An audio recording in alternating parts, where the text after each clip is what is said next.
You were one of 6 kids growing up, and I understand your mom used to make baseballs for you.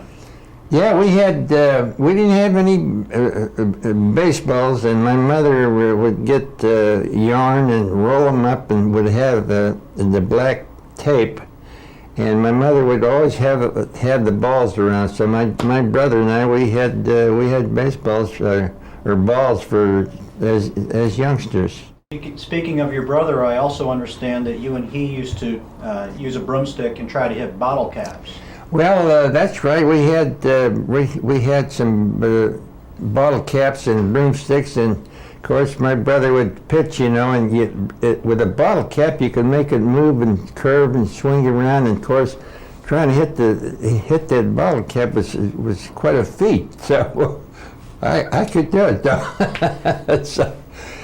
You also learned to use all the fields early in life because of the playing field you had as a youngster. We had a small field, and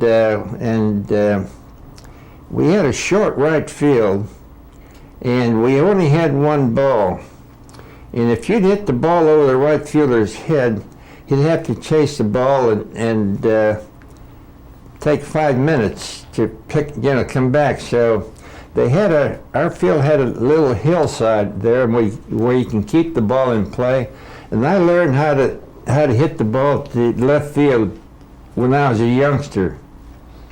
And that's a great asset in baseball, is to be able to hit to the opposite field and use all the field, and that was one of my biggest assets. You had a full season in '42, and everything really came together for you in 1943, which was the first of your 3 MVP years. You hit .357, you led the majors in hits, doubles, triples, and won the first of your 7 batting titles.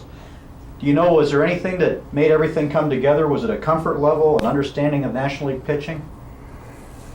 Well, I started getting, after 2 or 3 years where I was a big league ball player, and I had confidence, you know. The first year or 2, you're not so sure about being a big league ball player, you know, and of course then after I had some couple of good seasons, I got confidence and felt like I could play big league baseball. Your first year of eligibility in 1969, the Hall of Fame calls, and along with Roy Campanella, Stan Kovaleski, and Wade Hoyt, you are elected. And were you at all surprised with your early election? Well, I had a great career in baseball, and of course there was quite a few fellas at that time getting in on the first ballot, and of course I was surprised that sometimes a lot of the great ball players weren't getting in on the first go-arounds. Like Joe DiMaggio, one of the great ball players of our century, you know. Joe didn't get in the first year or 2, and of course I was fortunate to be able to get enough votes to get in, and I'm thankful about that.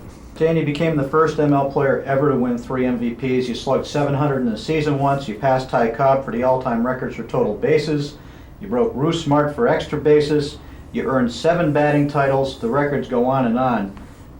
If you had to pick a couple, which would you think are the most special for you personally?